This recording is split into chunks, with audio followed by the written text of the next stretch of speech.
साथियों नमस्कार। Archies political science APS के current affairs only political science के जुलाई 2025 के फर्स्ट पार्ट वन में आपका हार्दिक स्वागत।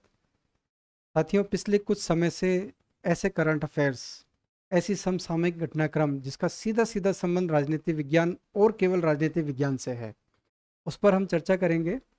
और हमारी सीरीज़ का लक्ष्य भी यही है कि चाहे यूपीएससी के एग्ज़ाम्स हो या डिफरेंट पीएससीज के एग्ज़ाम्स हो या स्कूल लेक्चरर पॉलिटिकल साइंस या असिस्टेंट प्रोफेसरशिप पॉलिटिकल साइंस या अन्य ऐसे एग्ज़ाम जिसमें पॉलिटिकल साइंस जीके के टॉपिक्स होते हैं, उन टॉपिक्स को हम करंट अफेयर से कोरिलेट करते हुए हम समझने की कोशिश करते हैं इस सीरीज़ के माध्यम से। देखिए, इसका एक लक्ष्य ये भी है कि अगर इन टॉपिक्स को हम सरलतम रूप से समझने की कोशिश करेंगे और निरंतरता अगर इसमें हमारी बनी रहेगी तो निश्चित रूप से हम ऑब्जेक्टिव टाइप क्वेश्चंस के आंसर देने में भी हम कैपेबल होंगे। साथ ही साथ हम इन विषयों पर हम चर्चा भी कर सकने में सक्षम होंगे। और इसके अलावा अगर इंटरव्यूज़ की हम प्रिपरेशन करते हैं तो उसमें भी हम करंट अफेयर्स के इश्यूज़ जो विशेष रूप से पॉलिटिकल साइंस से संबंधित है उस पर हम चर्चा करने में सक्षम होंगे। ऐसा ही हमारा इस सीरीज़ का लक्ष्य है। तो आइए सब संक्षेप में सबसे पहला हम करंट अफेयर देखते हैं। संवर्ती सूची। हमारे संविधान में संवर्ती सूची के ऊपर राज्य सरकार और केंद्र सरकार दोनों कानून बनाती है। हाल ही में पंजाब सरकार ने संवर्ती सूची के एक विषय पर कानून बनाने का फैसला किया है और वो संवर्ती सूची में नंबर 28 पर उसका जिक्र है। और वो संवर्ती सूची का 28 पॉइंट क्या है? धर्मार्थ और धार्मिक बंदोबस्ती और धार्मिक संस्थाएं, यानी charities and charitable institution, charitable and religious endowments and religious institutions, इसके संदर्भ में पंजाब सरकार एक कानून बना रही है। उस कानून का मुख्य विषय है कि धार्मिक ग्रंथों की बेअदबी, यानी कोई भी धार्मिक ग्रंथ अगर उसकी कोई इंसल्ट करने की कोशिश करता है, उसकी अगर कोई बेअदबी करने की कोशिश करता है तो उसके संबंध में कानून अभी नहीं है। क्योंकि पंजाब सरकार का कहना यह है कि जो हमारी बीएनएस है, भारतीय न्याय संहिता है, उसमें धार्मिक स्थलों को लेकर तो कानून है लेकिन धार्मिक ग्रंथों को लेकर कोई कानून नहीं है। तो पंजाब सरकार ने एक डिसीजन लिया कि पवित्र ग्रंथों की बेअदबी के संबंध में एक वो कानून बनाने जा रहे हैं जो संवर्ती सूची के विषय से संबंधित है, जो 28 नंबर पर मेंशन है। इस संदर्भ में पंजाब सरकार एक कानून बनाने जा रही है। हमें इसके साथ ये भी ध्यान रखना चाहिए कि बीएनएस यानी भारतीय न्याय संहिता एक व्यापक संहिता है जो हमने 2023 से लागू की है। उसके पहले जिस कानून के आधार पर जो शासन चलता था हमारा, वो है आईपीसी, भारतीय दंड संहिता, जो 1862 यानी ब्रिटिश टाइम में ये फ्रेम होती है। और इसके अलावा सीआरपीसी, साक्ष्य अधिनियम आपराधिक प्रक्रिया संहिता सीआरपीसी 1974 और साक्ष्य अधिनियम एविडेंस एक्ट 1872, इनके डायरेक्शन में सारे कार्य हमारे होते थे। उसकी जगह बीएनएस आता है और बीएनएस में केवल धार्मिक स्थलों के संदर्भ में व्यवस्था है, धार्मिक ग्रंथों के संदर्भ में उनकी बेअदबी या उनके इंसल्ट के संदर्भ में कोई व्यवस्था नहीं है। तो पंजाब सरकार ऐसा डिसीजन ले रही है और आने वाले समय में इस पर कानून बनाएगी। नेक्स्ट हम देखते हैं कि एक पीसीओए या सीओए, ये एक परमानेंट कोर्ट ऑफ आर्बिट्रेशन है जो विश्व बैंक के डायरेक्शन में बना है। इसमें पाकिस्तान ने अभी एक आपत्ति दर्ज की है।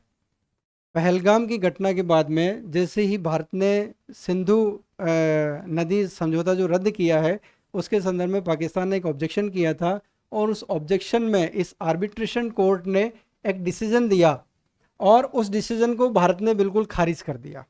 वो डिसीजन दो विषयों पर है। जम्मू कश्मीर में एक किशन गंगा और रतले जल विद्युत परियोजना है। ये जो दो परियोजनाएं हैं, इनके संदर्भ में इस पीसीओए ने एक डिसीजन दिया है और उस डिसीजन को भारत ने बिल्कुल खारिज कर दिया है। भारत ने खारिज क्यों किया है इसको भी हम समझेंगे, क्योंकि भारत ये कहता है कि न्यायालय की किसी कार्यवाही को भारत ने कभी मान्यता नहीं दी है। अब ये मान्यता क्यों नहीं दी है? पाकिस्तान ने इस पर एक ऑब्जेक्शन किया था, ऑब्जेक्शन पे इस सीओए ने एक डिसीजन दिया था, इस डिसीजन को भारत ने खारिज कर दिया। खारिज क्यों किया आइए देखते हैं। देखिए, खारिज करने का कारण यह है कि हेग हेग जगह पर ये न्यायालय है जिसको हम मध्यस्थता न्यायालय भी कहते हैं, और ये न्यायालय जो है एक अदालत नहीं है। हमें इस बात को जानना है कि ये कोर्ट नहीं है, ये केवल एक मध्यस्थता का मंच है जो अपनी राय अभिव्यक्त करता है। देश चाहे इसको मान सकता है, कोई भी देश चाहे इसको नहीं मान सकता है। तो हाल ही में भारत ने एक रतले जल विद्युत परियोजना, एक किशन गंगा जल विद्युत परियोजना, जो दोनों जम्मू कश्मीर में है, जो दोनों सिंधु नदी से संबंधित है, समझौते से संबंधित है, इनको भारत ने खारिज कर दिया है इस मध्यस्थता न्यायालय के डिसीजन के बाद। क्योंकि ये करंट अफेयर्स की सुर्खियों में है, इसलिए इन दोनों परियोजनाओं के संदर्भ में और इस मध्यस्थता न्यायालय के संदर्भ में हमें जानने की आवश्यकता है। नेक्स्ट हम देखते हैं, एक UN80 नाम से प्रपोजल आया है, यूनाइटेड नेशंस 80। ये क्या है? देखिए, यूनाइटेड नेशंस 24 अक्टूबर 1945 से इस विश्व में काम कर रहा है अंतर्राष्ट्रीय शांति, सुरक्षा और कल्याण के लिए। अब क्योंकि 1945 और आज 2025, इसको लगभग 80 इयर्स ऑलमोस्ट हो चुके हैं, और बदलते परिप्रेक्ष्य में, बदलती परिस्थितियों में यूनाइटेड नेशंस में कुछ परिवर्तन होना आवश्यक है ताकि ये संस्था और ज़्यादा प्रासंगिक हो और ज़्यादा रिलेवेंट हो।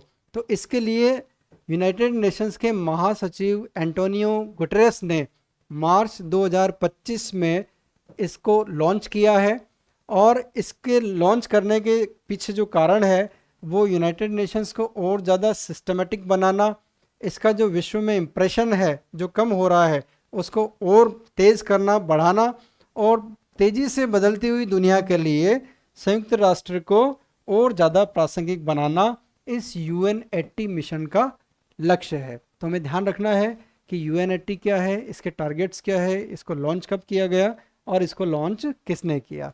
अगला करंट अफेयर हमारा है, एक एग्जीबिशन है जिसका टाइटल है the human cost of terrorism. 1 जुलाई 2025 को न्यूयॉर्क में यूनाइटेड नेशंस मुख्यालय पर हमारे विदेश मंत्री श्री S जयशंकर ने इस एग्जीबिशन का या प्रदर्शनी का उद्घाटन किया। ये हमारे लिए करंट अफेयर का, जिसका संबंध पॉलिटिकल साइंस से है, महत्वपूर्ण बिंदु है। नेक्स्ट और महत्वपूर्ण न्यूज़ हमारे सामने है, यह है जस्टिस विद इन ईयर।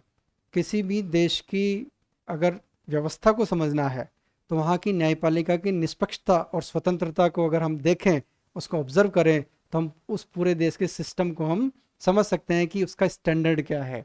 इसी संदर्भ में एक हमारी एक जस्टिस विद इन ईयर के टाइटल से हमारी सेंट्रल गवर्नमेंट एक डिसीजन लेने जा रही है, कानून बनाने जा रही है, जिसके अंदर एक पर्टिकुलर टाइम पीरियड, जिसका मैक्सिमम समय जो है वो 3 ईयर होगा।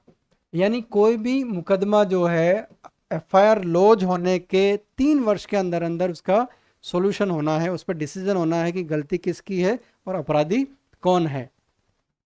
तो केंद्र सरकार जो है उसका एक विजन मिशन है जिसमें वो पुलिस रिफॉर्म भी कर रही है, जुडिशियल रिफॉर्म भी कर रही है और एडमिनिस्ट्रेटिव रिफॉर्म भी कर रही है। ये तीनों का जो ट्रायंगल है जिससे भारत में एक न्यायपूर्ण समाज की स्थापना हो सके, इसके लिए जस्टिस विद इन ईयर का कॉन्सेप्ट आया है। इस पे कानून अब बनना है। इसकी मैक्सिमम लिमिट 3 वर्ष में होगा।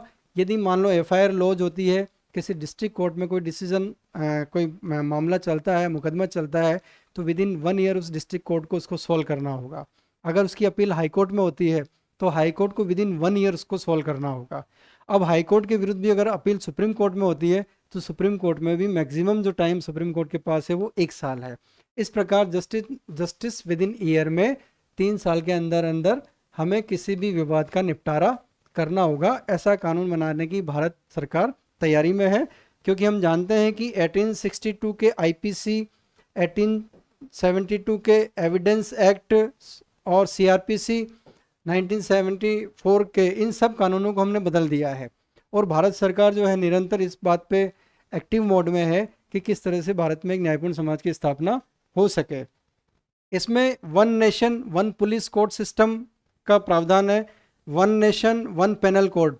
जैसे अमेरिका का पेनल कोड जो है, federal penal code of America, उसमें यह है कि किसी भी विभाग या किसी भी विषय से संबंधित विषय हो वो सीधा फेडरल कोर्ट में जाता है, यानी वहाँ तमाम तरह के विषयों पर एक ही कोर्ट सारे डिसीजन लेता है। उसी पैटर्न पर भारत सरकार ये कानून बनाने जा रही है और इसका संबंध एडमिनिस्ट्रेटिव रिफॉर्म से भी है। इस तरह से one nation one police, one nation one penal code और एडमिनिस्ट्रेटिव रिफॉर्म, इन तीनों को ध्यान में रखते हुए भारत सरकार जस्टिस विद इन ईयर का कॉन्सेप्ट लेकर नया कानून बनाने की तैयारी में है। नेक्स्ट हम देखते हैं एक ऑपरेशन डीप मैनिफेस्ट। ये क्या है?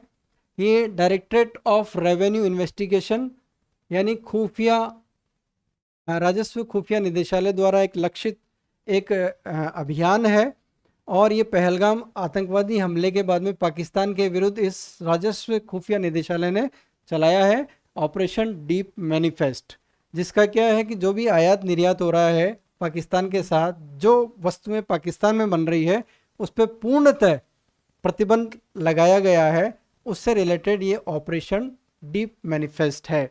ये एक महत्वपूर्ण समसामयिक पॉलिटिकल साइंस से रिलेटेड न्यूज़ है।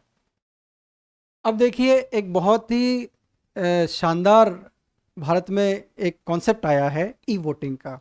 हम जानते हैं कि भारत विश्व का सबसे बड़ा लोकतंत्र है। सबसे बड़ा लोकतंत्र इस सेंस में है कि सबसे ज़्यादा मतदाता वोट यहाँ कास्ट करते हैं और अपनी सरकार को चुनते हैं। तो निर्वाचन के क्षेत्र में तरह तरह के सुधार हुए हैं, रिफॉर्म्स हुए हैं। उसी रिफॉर्म्स में मैक्सिमम वोटर्स जो है अपना वोट कास्ट कर सके, हमारी डेमोक्रेसी जो है पार्टिसिपेटरी डेमोक्रेसी बने, इसी डायरेक्शन में ई वोटिंग जो है भारत में पहली बार भारत में ऑनलाइन ई वोटिंग जो है बिहार में स्टार्ट हुई है, शुरू हुई है। पहला ऑनलाइन वोटिंग कराने वाला राज्य बिहार पहला राज्य भारत में बन गया है। यहाँ पर 26 जिलों की 42 नगर पालिकाओं के लिए मतदान हुआ और उस मतदान में ई वोटिंग का उपयोग हुआ।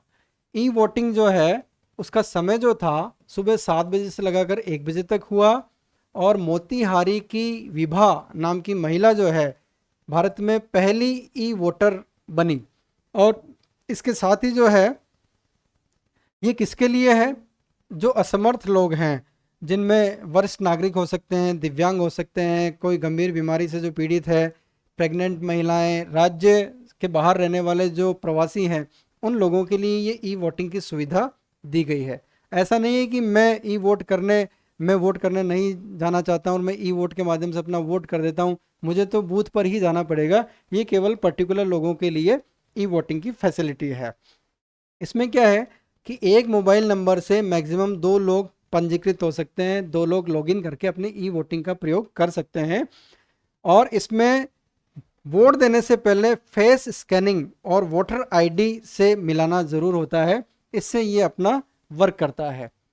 वोटिंग प्रक्रिया को जो है ब्लॉकचेन टेक्नोलॉजी से दुरुस्त किया गया है। इसमें इस टेक्नोलॉजी का उपयोग किया गया है जिससे ये सिक्योर है और इसको कोई हैक भी नहीं कर सकता है। इसके साथ एक महत्वपूर्ण जानकारी और है कि अभी ये जो पहला एक्सपेरिमेंट हुआ, इसमें मतदान का जो परसेंटेज है वो बूथ वोटिंग से ज़्यादा हुआ।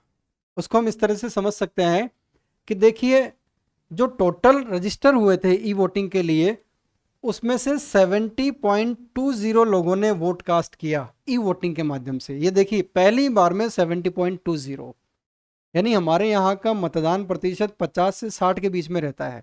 पिछले 1952 से लगाकर अभी तक के आम चुनाव और विभिन्न राज्य विधानसभाओं और लोकल बॉडीज़ का अगर हम परसेंटेज देखें, लोकल बॉडीज़ में तो फिर भी परसेंटेज हाई रहता है, लेकिन आम चुनाव में हम देखें तो 50 से 55-60 के बीच में रहा है एवरेज।